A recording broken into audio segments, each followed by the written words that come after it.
Hello and welcome to the Inside Intelligence webinar series, brought to you by the Master of Science in Intelligence Analysis program and the Johns Hopkins University Office of Advanced Academic Programs. Today's event features a discussion on why nuclear war hasn't happened yet. My name is Natalie Cross and I'm the event producer. Please note today's event will be recorded and uploaded to the AAP YouTube channel under the Intelligence Analysis playlist. During the program, if you have any questions, please feel free to use the Q&A function or chat box, and we will answer as many questions as possible during the latter portion of the event. With that, I will turn over the presentation to our moderator, Dr. Michael Aud, Program Director for the Master of Science in Intelligence Analysis program. Thank you very much, Natalie, and welcome everyone to our program today. Let me introduce you to our guest. Ward Wilson is Executive Director at RealistRevolt, and he'll be discussing our topic today, which is on why nuclear war hasn't happened yet. Ward has been lauded as one of the original minds working in nuclear weapons policy, and is the author and sought-after speaker who has spoken in 23 countries at the Pentagon, State Department, and universities across the globe.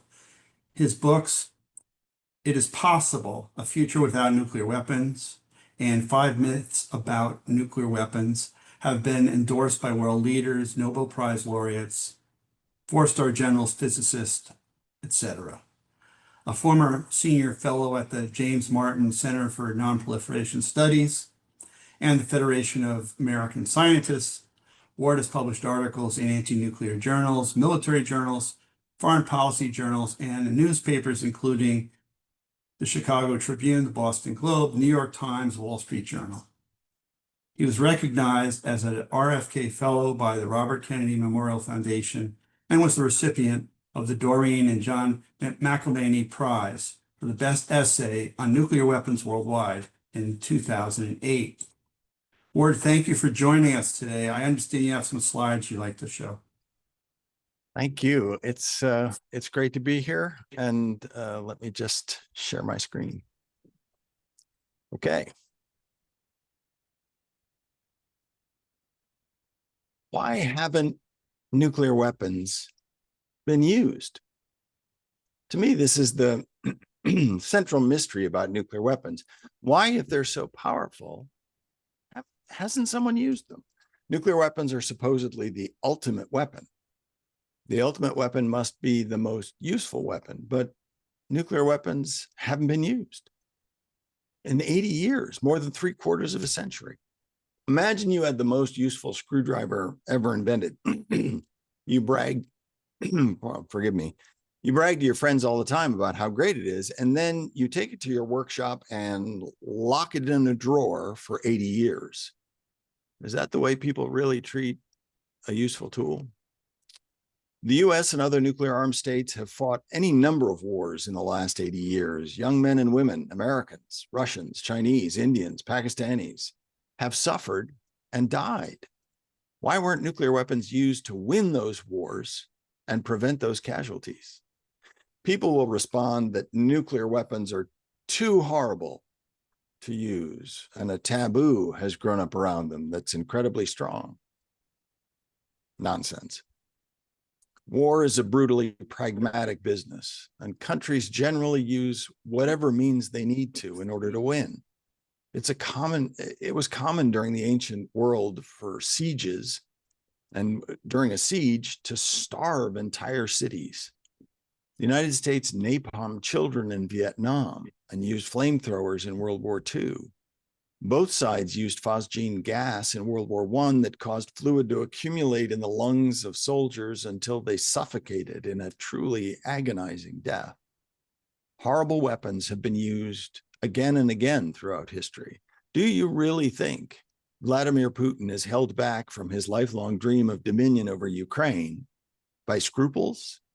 By a sense that nuclear weapons would be too horrible to use?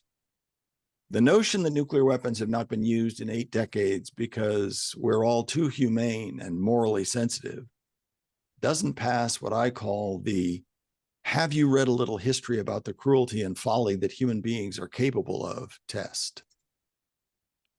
Nuclear weapons supposedly forced Japan to surrender in 1945, but the next time the United States had an opportunity to use them, just 5 years later, military attitudes toward them seemed surprisingly negative. At a National Security Council meeting, I suggested that they consider using nuclear weapons in Korea and asked for studies on the matter. Army Chief of Staff General J. Lawton Fighting Joe Collins expressed himself as very skeptical about the military advantages. Chinese and North Korean forces were deeply entrenched along a 150-mile front, he said, and bomb tests in Nevada had proven that men can be very close to the explosion and not be hurt if they are well dug in. An NSC staff study concluded that, quote, it could not predict what effect the use of atomic weapons would have on communist forces in Korea, other than to demonstrate American determination, close quote. In other words, they doubted such a use could create a decisive military advantage. Eisenhower later said, the Joint Chiefs of Staff were pessimistic about the feasibility of using tactical nuclear weapons on frontline positions. It all seems very strange. One way to understand the reluctance to try using nuclear weapons on the battlefield is to look at Dien Bien Phu. In 1954, the French, who were fighting against Viet Minh forces that were trying to oust the French and free Vietnam, the French had 15,000 troops surrounded at a village called Dien Bien Phu with no way to get them out. The Eisenhower administration apparently offered the French the use of 3 small tactical nuclear bombs. Strangely, the French turned them down. Weeks later, the Viet Minh overran the position, captured all the French soldiers that were left alive, and ultimately forced the French out of Vietnam. The French essentially chose to lose the country rather than risk using nuclear weapons. To see what they were worried about, let's take a closer look. The weapon the US was probably planning to use was the 8-kiloton version of the Mark 7 bomb. 8 kilotons is about half the yield of the Hiroshima bomb. The French fortified positions at Dien Bien Phu, indicated here by the dashed red lines, were mostly on isolated hilltops in a valley surrounded by dense jungle. Over time, the Viet Minh, indicated here as green units, had managed to infiltrate troops within about 1,000 yards of the French positions. This closeness was a problem. In the early 1950s, most nuclear bombs had a parachute to slow their descent to allow the aircraft that dropped them to get away before the shock wave of the explosion tore them to bits. But using a parachute meant the weapons were susceptible to being blown off course by wind. So that's a danger. But let's imagine for a moment that the 3 bombs were all dropped exactly on target. Here you can see 3 bombs on 3 Viet Minh divisions. Even with maximum accuracy, the blast effects are still going to kill some of the French soldiers. Now imagine that one of the bombs happened to go astray by a few thousand yards, either through pilot error or because of wind. Almost all the French forces would be wiped out in the most catastrophic episode of friendly fire in human history. And it turns out that during the Korean War, Operation Hudson Harbor, an exercise testing whether pilots could see and bomb military formations on the battlefield, quote, found that timely identification of large masses of enemy troops had been extremely rare, close quote. Not a reassuring finding. And of course, none of this takes into account the possibility that radiation might be blown by the wind in unexpected directions. So, on second thought, it's perhaps not so surprising that the French were reluctant to try using nuclear weapons in a tactical role. We have exaggerated ideas about nuclear weapons in our heads. I think this is largely due to the fact that when people talk about using nuclear weapons, they almost always illustrate what would happen with a map of a city that has concentric circles of destruction on it, which is pretty terrifying to look at. You look at Chicago or New York or Los Angeles, you see the circles of damage and think, oh my God, all of lower Manhattan is in ruins and 500,000 fatalities. This image gets fixed in your head. And no doubt, that's the reason nuclear explosions are presented in this way. But imagining a bomb dropped on a city doesn't tell us much about what it means to use one nuclear weapon on military units in the field. New York, where the population density is about 27,000 people per square mile, is at the extreme end of the continuum. It's not a typical case. Drop a Hiroshima-sized nuclear weapon at random in rural Nebraska, where the average population density is about 25 people per square mile, roughly 1,000 times less than New York City, and you'll probably kill, on average, less than a school bus full of people. Armies in the field are much more like the population of rural Nebraska than the population of New York City. You don't get a clear idea of what the military use of nuclear weapons would be like only by thinking about attacks on cities. Hypothetical attacks on cities are dramatic, but we don't need drama. We need to be realistic. Let's try to take an objective look at the two most likely uses for nuclear weapons on the battlefield and using them for long-range attacks on your adversary's homeland. On a typical battlefield, opposing troops are anywhere from 1/3 of a mile to a few yards apart. A 10-kiloton battlefield nuclear weapon, and the majority of Russian land-based battlefield nuclear weapons are 10 kilotons, which is, again, about 2/3 the yield of the Hiroshima bomb. A 10-kiloton explosion creates a circle of severe effects that's about a mile across, with diminishing effects out to about 5 miles, which means if you use a nuclear weapon against their frontline troops, you will kill some of your frontline troops. But size isn't the only problem, obviously. Nuclear weapons also release radiation, a poison that goes wherever the wind blows it, and the wind can be capricious. That same 10-kiloton explosion can spread lethal radiation up to 25 miles in an hour, and less dangerous fallout can be carried hundreds or even thousands of miles farther. Their size and the uncontrollable nature of radiation make it very, very difficult to find a practical, useful role for nuclear weapons on the battlefield. But it's not just hypothetical examples or historical events that tell us it's hard to find a real use for nuclear weapons on the battlefield. That conclusion has been ratified by the United States government.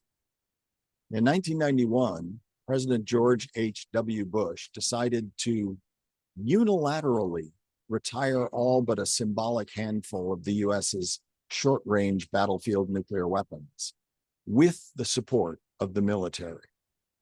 Apparently, after years of careful study, US political and military leaders became convinced that battlefield nuclear weapons had so little utility that they could safely be scrapped, whether anyone else scrapped theirs or not. Similarly, we know that nuclear weapons would be suicidal to use in long-range attacks against an adversary's homeland. Countless war games and studies have confirmed the fact. And again, that conclusion has been ratified by an American president. No less a hawk than Ronald Reagan declared that a nuclear war cannot be won and must never be fought. The reason's simple. If you fight a war with nuclear weapons, after the war ends, your country will be crippled, starving, poisoned, and no longer in control of its own destiny. After a nuclear war, we could well become Canada's 11th province, not the other way around. Nuclear weapons are in our heads, like a bully that we lie awake worrying about when we should be sleeping. They loom large in our mind's eye, larger than they really are. This is not to say they aren't the most destructive weapons ever created, and it's not to say that nuclear war wouldn't be that bad. A nuclear war would be the worst calamity that human beings have ever known. What it is to say is that we have exaggerated notions about the power and importance of nuclear weapons. We have ascribed capabilities to them that they simply do not possess. A dictator with a handful of nuclear weapons could conquer the world? Not remotely, not a chance. The only way to deal with nuclear weapons is to put all the overwrought emotions aside and look at their capabilities objectively, unemotionally.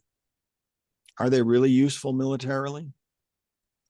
We are risking devastating world war every day that the world keeps large arsenals of nuclear weapons on hand. Is that really a wise choice?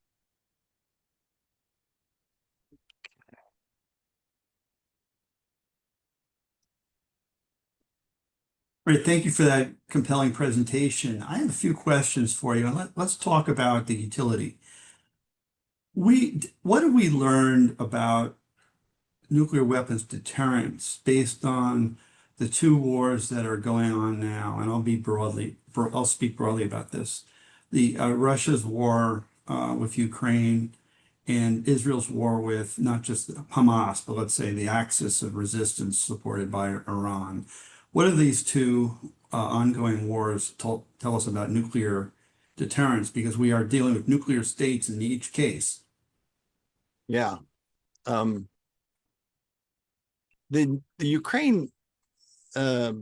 Ukraine case is interesting because I think, as I indicated, why hasn't Russia used nuclear weapons in Ukraine? It's not because Putin is a really great guy. So it must be that there is, at least from my perspective, it must be that there is some practical reason why nuclear weapons use is ruled out. And I think, if there isn't any way to use nuclear weapons on the battlefield without risking at least killing your own soldiers. You drop a bomb anywhere near the front lines, and if the wind's blowing the wrong way, you can lose your own soldiers 25 miles back behind the front lines. You bomb something 25 miles behind the front lines, that's not really the battlefield. So you're basically left with the option of bombing a city to try to show that you're tough and ruthless. But I have written a number of times that it seems unlikely that bombing cities and killing civilians wins wars. In fact, my research shows that it had never happened before Hiroshima. And I would argue that, in fact, it didn't happen at Hiroshima either. So the fact that nuclear weapons haven't been used in war isn't surprising, because they're lousy weapons against military units and they're ineffective. It doesn't do any good to kill civilians. So that's one. In terms of Gaza, one of the Israeli, I think it was a member of the Knesset, or maybe it was a member of the government, said we ought to consider using a nuclear weapon on Gaza. The problem is Gaza is right next to Israel.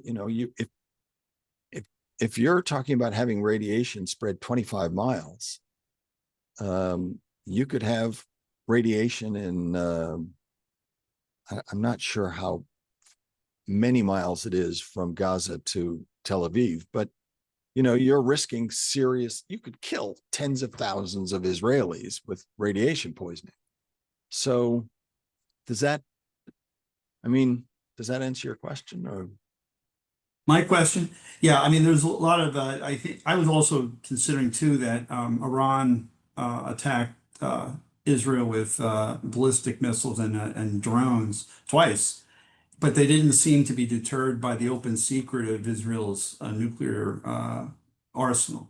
Well, you know, that's happened before. In 1973, the Egyptians and Syrians attacked Israel. Although everyone knew Israel had nuclear weapons, it had been reported in the New York Times. And in 1982, the Argentines attacked the Falkland Islands, even though the British had nuclear weapons and they had none. So it's not clear. You know, we have a lot of deterrence theory, but we don't actually have that much deterrence data dealing with nuclear weapons. Maybe 10, 15 bits of information from various crises and Hiroshima. And I think it'd be quite easy to get it wrong based on a small data set like that. We have theories that we think we're very confident about, but you know, I like a bigger data set than that.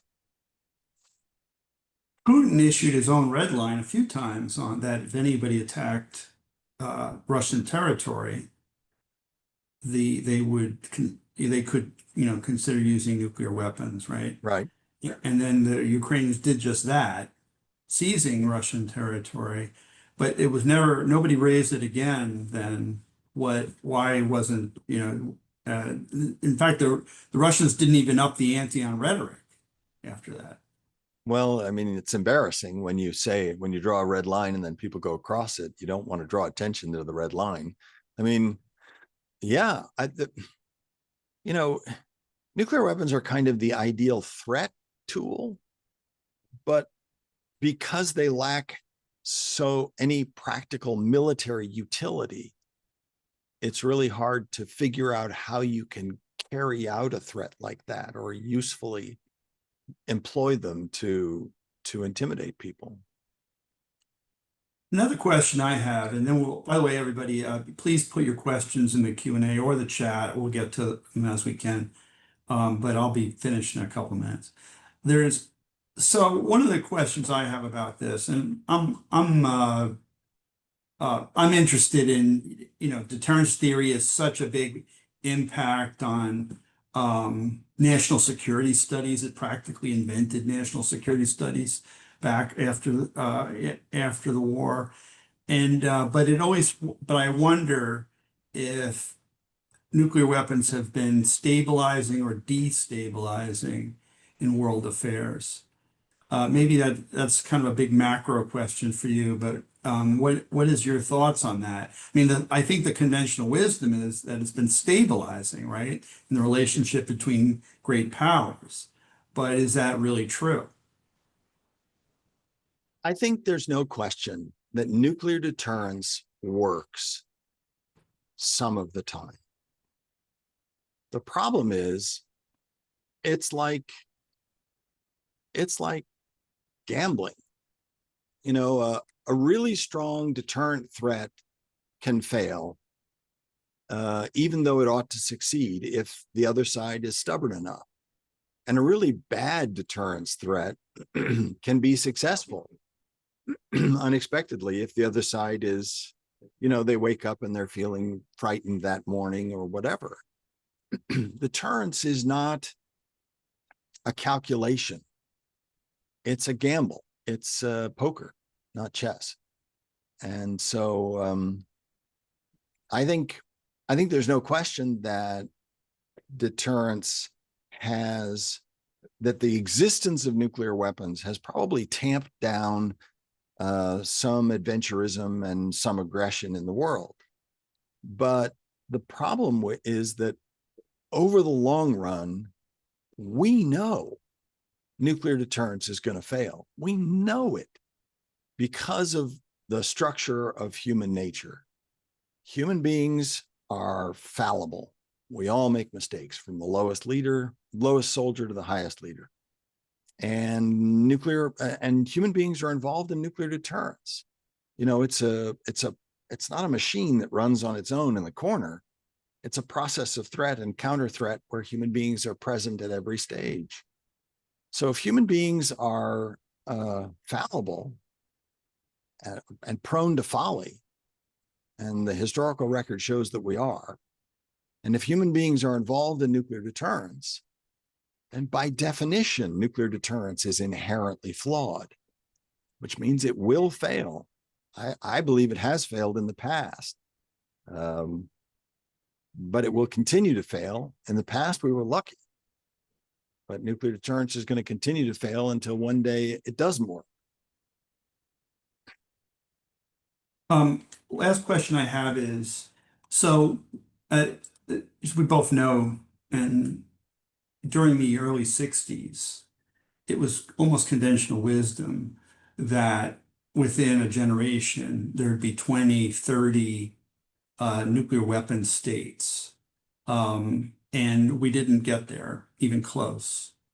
What do you think is the reason why there aren't more states that have adopted nuclear weapons as part of their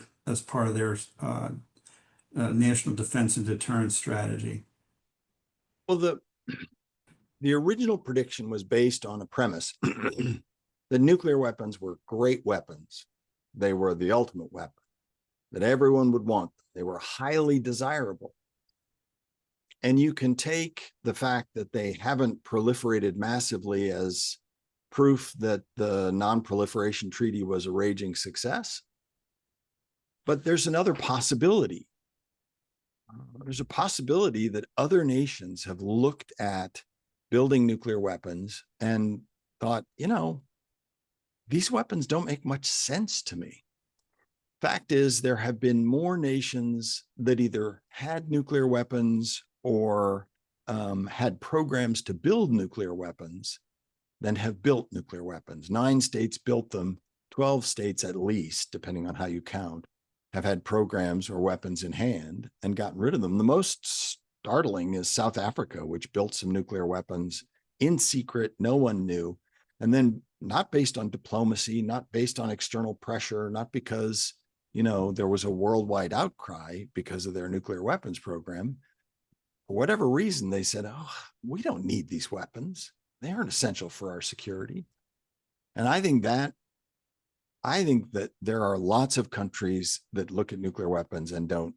And the proof of that is that the Treaty on the Prohibition of Nuclear Weapons has 73 signatories that have ratified the treaty, and an additional, I think, 20 that have signed but not yet ratified, and 40 more that say they support it. Initially, it had, you know, a ton of votes when the treaty was passed. I think there's a lot of consensus in the world that nuclear weapon, we live here in, you know, the nuclear armed states, and we're sure that nuclear weapons are the be all and end all, the most important thing. But it doesn't seem to me like other countries do. And it's not that they couldn't build nuclear weapons. North Korea, if you look at the GNP the list of GNP for the world produced by the United Nations, North Korea is like 113th on the list, which means there are at least 100 countries above them in terms of wealth that could easily have built nuclear weapons, but they haven't. And I think the reason is not because they're especially moral or, you know, I think they just don't see the value. Okay, let's get to some questions in the chat here. So Bruce asks about, are you suggesting that Russia has not used nuclear device on Kiev because of the unpredictability of the winds and perhaps because it would poison the city for years? Partly, but also, you know, there's an unnoticed piece of data in history, which is that as far back as you go, no matter what war or period or part of the world you look at, attempts to win wars by killing civilians have never worked. Genghis Khan slaughtered more people more brutally than possibly any other conqueror. Estimates are as high as 1 million people. And yet the war that he fought in against the Khwarezmian Empire in 1219 to 1221 didn't end when he wiped out 6 cities in a row. It only ended when the last army was defeated on the banks of the Indus River in 1221. Killing civilians, you know, civilians are effectively bystanders. When Wyatt Earp and his brother and Doc Holliday shot it out with the Clanton brothers at the OK Corral, it wasn't the side that shot the most bystanders that won the gunfight. It was the side that shot the most gunslingers that won the gunfight. And you know, you might be able to kill economic resources or leadership or something if you bomb Kiev, but fundamentally killing bystanders is a waste of effort. Jim asks, given your thesis, do you think Putin would still have invaded Ukraine had Ukraine not given up their nuclear weapons under the Budapest Memorandum guaranteed by the US, UK, France, and others? Of course, that was also part of the Cooperative Threat Reduction Program, correct?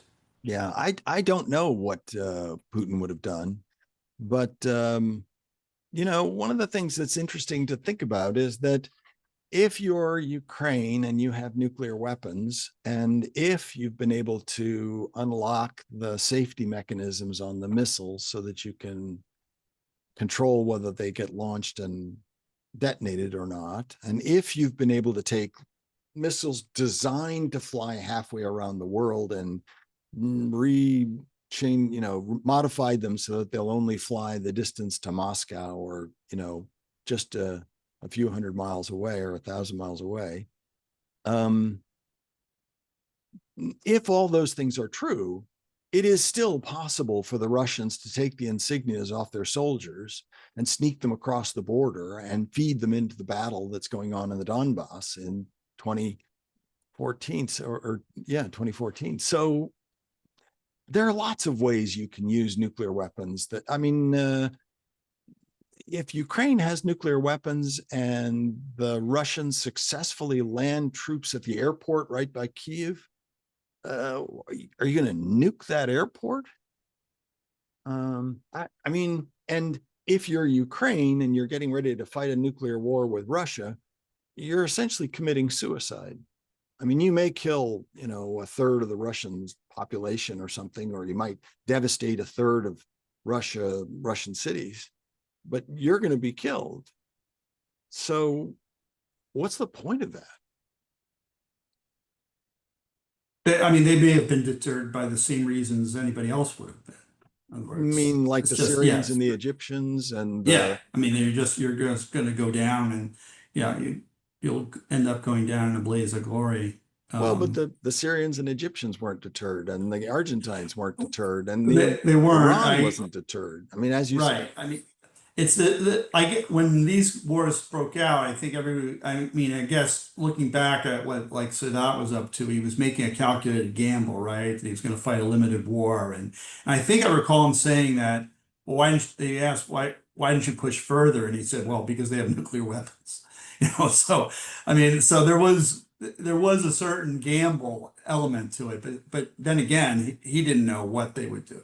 Right, and Assad was the one who was in a position. I mean, once you're on the Golan Heights, and they were very successful in the first day in the Golan Heights, and right. when Moshe Dayan comes into the meeting with Golda Meir and says you've got to use a test explosion in the desert to stop them because this is serious and they're going to break through, and you know they'll be in Tel Aviv in 4 hours or whatever because it's not that far from the Golan Heights.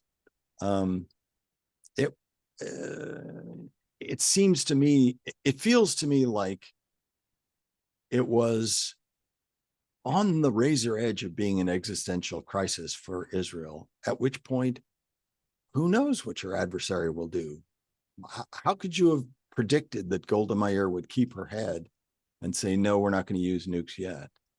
I just, somehow people sometimes are not afraid of nuclear attacks. Be interesting to know if Assad and Sadat were in bunkers far from downtown in their major cities. Sue asked a question about a crisis on the Korean Peninsula and due to nuclear activities. Sue, I'm not, if you might ask that again, I'm trying to get a sense of what are you talking about a preemptive nuclear war launch? That would be a crisis? Because we've been sort of dealing with the crisis on the Peninsula for some time, something of a crisis. But would the Kim regime contemplate using it in a first strike? What it seems to me, I think everybody views these as being something of his idea of a deterrence. But anyway, if you could re-ask that question. Um, what about the question that Barbara has,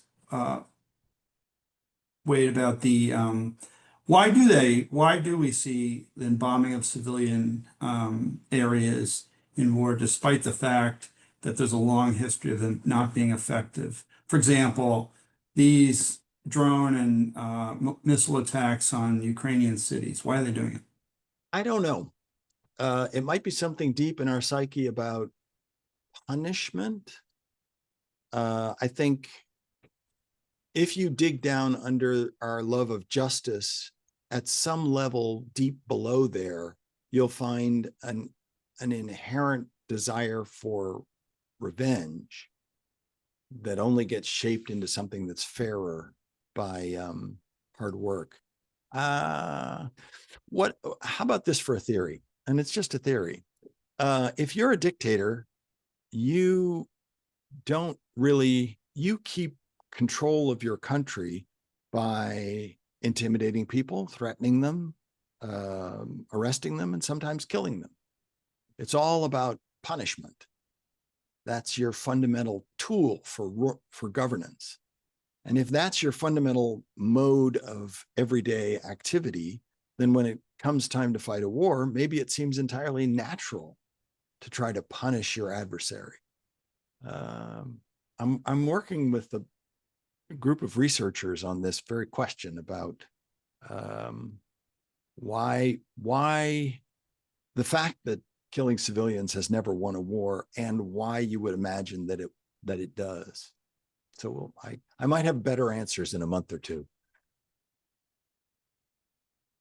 For Mark, what do you think from Iran, that Iran and other, say, rogue states are learning from the North Korean nuclear proliferation model?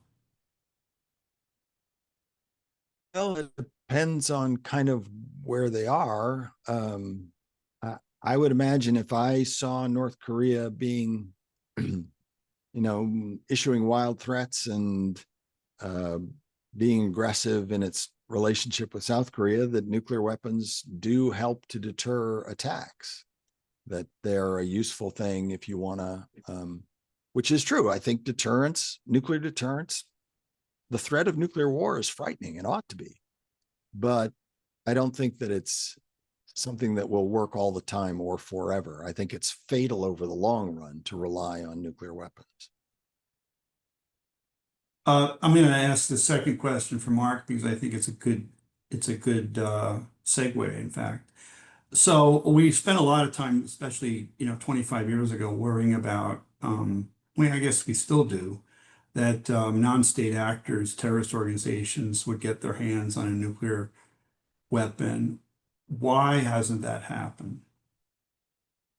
I don't know. I guess people have done a good job guarding their nuclear weapons. But I will say, though, that nuclear weapons are the ideal weapon if you're a terrorist. Because if you're a terrorist, you want to kill people. And nuclear weapons are really good at that. But it says something about nuclear weapons that their most ideal use is by terrorists.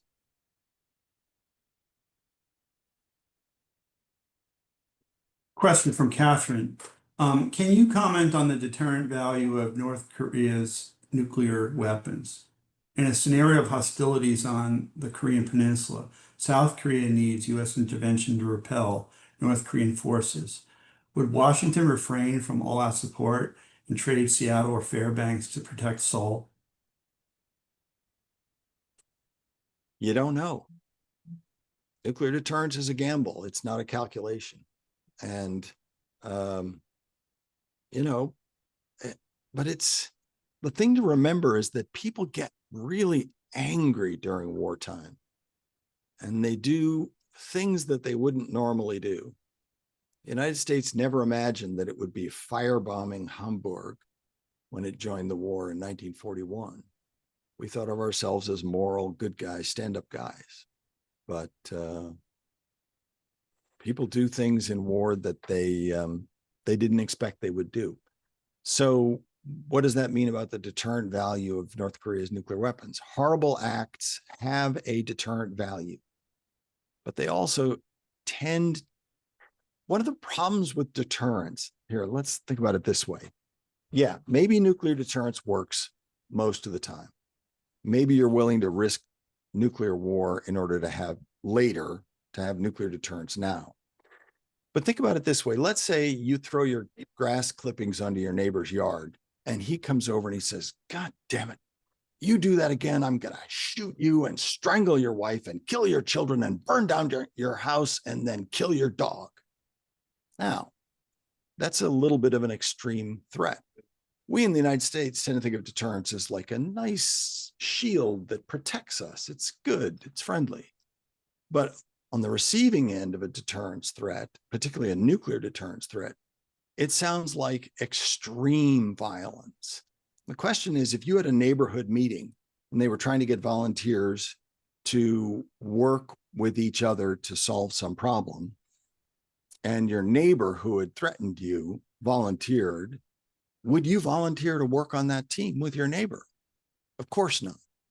And so the problem with nuclear deterrence is it inhibits international cooperation at a time when we as a world face crucial problems that, climate crisis is the first on the list that we have to do something about. We can't figure out how to work together, in part because people have been waving these violent threats around, I think. McElvaney asks, if nuclear weapons truly cannot be used, as you suggest, why do countries continue to invest so much in them and use them as a tool for security and threats? It's a great question. And I'm working on a third book that will put this at its heart. Bronislaw Malinowski, an anthropologist, said that myths were essentially stories we tell ourselves that we pretty much know are not true, but they make us feel better. And so, for instance, we all know we're going to die. We don't like that thought. So we imagine harps and clouds and angels, heaven, to make us feel better about dying, this harsh reality. So a world with nuclear weapons in it, people somehow got the idea that nuclear weapons were the one thing that could keep us safe. They exaggerated they thought nuclear weapons had godlike power. They rearranged the very structure of the universe.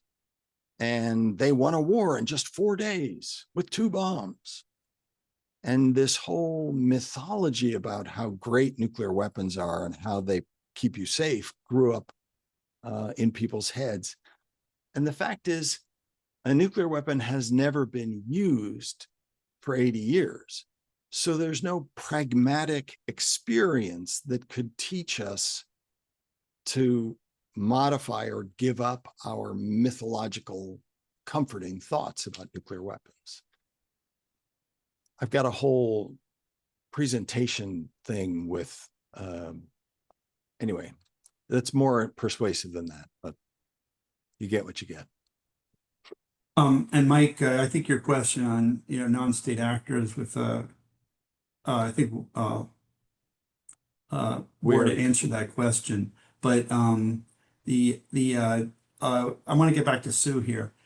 She asked, for example, if North Korea were to use nuclear weapons under the pretext of regime survival, following an accidental clash or miscalculation, or if a nuclear test were to cause radiation leakage, leading to instability in the Korean Peninsula, how would the U.S. respond? Is it possible that the U.S. would intervene by utilizing multilateral organization under its leadership if intervention were to take place? In what form would it likely occur?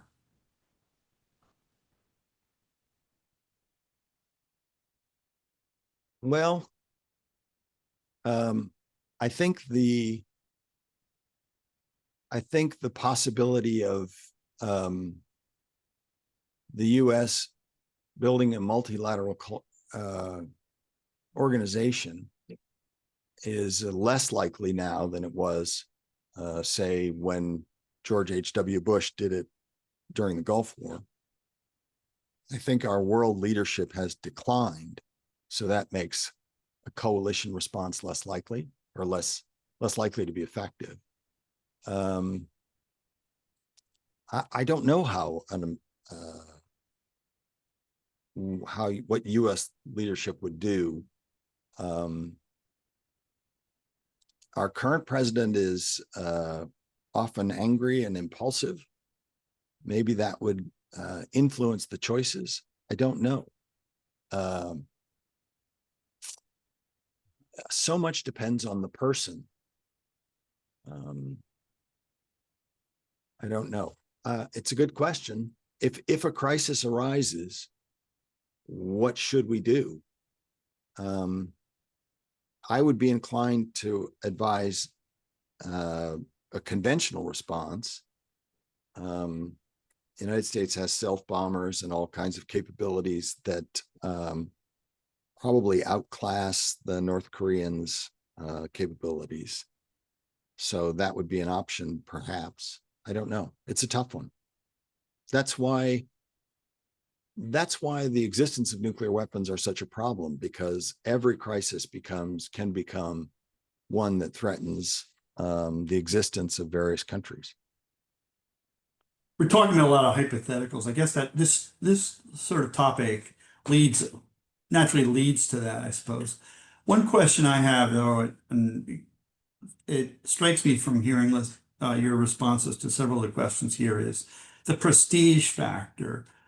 Do countries seek nuclear weapons because they believe it'll add to their prestige and to their sort of aura of power? And is that a motivator? And does it? Absolutely. Absolutely. Look back through history, and there have been a number of weapons that were the currency of power in their day. Chariots in the ancient world, mounted knights in the Middle Ages, battleships in the late 19th century, early 20th century. And what's interesting about that is that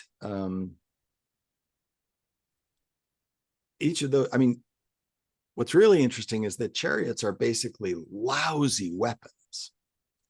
They were expensive, so not everyone could afford them. They required the latest technology, so that showed you had technological sophistication. And they were new. No one had harnessed horses before, and they were intimidating. If you have some cart with 3 horses rushing toward you while you're a peasant standing in the open plain, you're liable to drop your spear and run. So they had a lot of the qualifications of an intimidating weapon. But the fact is, they were lousy weapons. They had no suspension system. So if you're going at any speed over a rock that's even just this big, you're liable to get tossed out of the carriage of the chariot and be left lying on the ground while the chariot goes on without you. Or if you are armed with a spear in a chariot and you spear a guy who's heavier than you are, his weight will drive you out the back of the chariot. And then once again, you'll be lying on the battlefield while the chariot goes on without you. Eventually, what they decided to do was to use them to carry archers around, which is kind of the least, it's the least impactful option you could do. The Romans were incredibly practical warriors, and their judgment on chariots can be discerned by the way they chose to use them. They had one way in which they used chariots, carrying victors in parades. So the problem with currencies of power is that they get a reputation for being important and prestigious and intimidating. And oftentimes the reality is different, the military reality. I skipped a question I meant to get to earlier. David asked about the tactical nuclear weapons, right? Which we've been on and off again on, I think, in the US. Where are we on this issue now? Did we I think, start to reintroduce tactical nuclear weapons to our arsenal on a limited basis? Or did that happen? I thought I read that, but I'm not sure it actually happened. I'm not sure I read that either. And I mean, right now there's a lot of talk about how we need more nuclear weapons and we need more this, we need more that. I wouldn't be surprised at all if people were, lobbying to get tactical nuclear weapons back in the mix. I think it would be a tremendous mistake, because I think the United States needs to have a strong military. I think the world is a dangerous place and you cannot rely on people's goodwill for survival. But I think we need weapons that work. I think we need weapons we can use. And I don't think that's nuclear weapons. I think nuclear weapons are prestige symbols that might intimidate people, but also might not, and might also encourage them to act rashly. So Finally, where are we on nuclear negotiations with the great powers? it's a mess. The last really important treaty, New START, is going to expire. Our president has been trying to get the Russians and the Chinese to sit down together in a trilateral series of talks. And so far, the Chinese have said, no, they're not going to do that. We haven't held nuclear talks with the Russians. I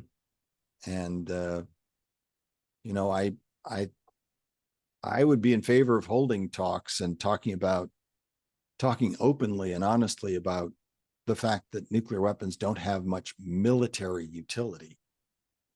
I think the United States could be very effective as an advocate for saying, look, we had nuclear weapons for a while, but we have figured out over time that they're not that useful. And so they're probably obsolete. They're really something that terrorists want.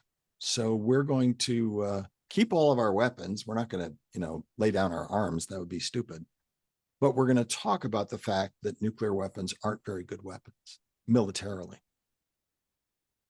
McElvaney asked about books and what. Sorry, I lost the question there, McElvaney, but it was somewhere in the chat, wasn't it?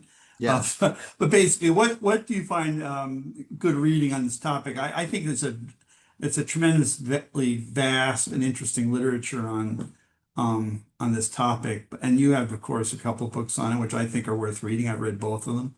Thank you. And what else would you suggest? Well, first, I'm always terrible at advertising myself. I'm kind of Midwestern and I don't like to. So the first thing I'll do is hold up my book, Out of Focus, and say, Magdalena, I think it's a pretty good book. I love Robert Kennedy's 13 Days. It's short, it's quick, it's visceral. It brings you into the heart of the most important nuclear crisis. Graham Allison's analysis of it in his book, which I can't remember the title Essence of Decision. Yes, Essence of Decision is useful. I cut my teeth reading the old Bernard Brodie Strategy in the Missile Age, which I think gives you a pretty good introduction to the theoretical issues.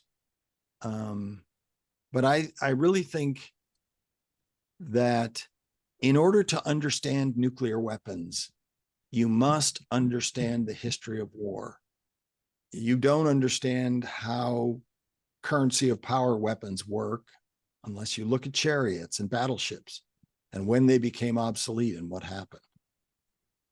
You don't understand that killing civilians doesn't help win wars unless you look back at history. So I would recommend, rather than, from my point of view, and I'm a historian, I'm prejudiced, but I think you learn more about human nature by studying. And the important component in the equation isn't the nuclear weapons. Yeah, they're new. Yes, they're revolutionary. Yes. But the people who are going to use the weapons are fundamentally the important part of the equation. So understanding human nature is far more important than understanding throw weights and, yield and so on. I don't know. It's a really good question, and I should think about it. I should have a better answer. I loved the book about bombers by, I can't think of it. Never mind. I have a mind like a sieve. I read The Bomb by Kaplan a few years ago, which I thought was a very good book.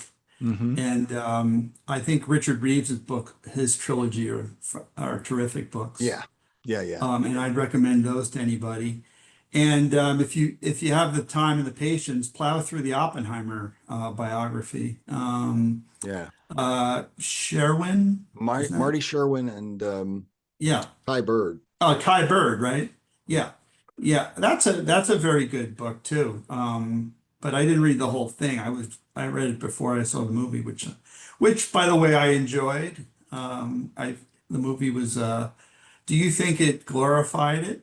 Well, here's my problem. I am impressed with the scientific accomplishment of building nuclear weapons. I don't think there's anything to complain about that.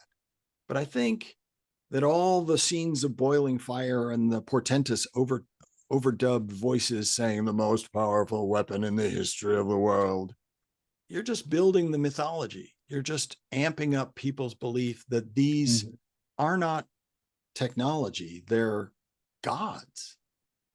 Technology is stuff that we invent, we're in control of, we target it, we can decide to throw it away.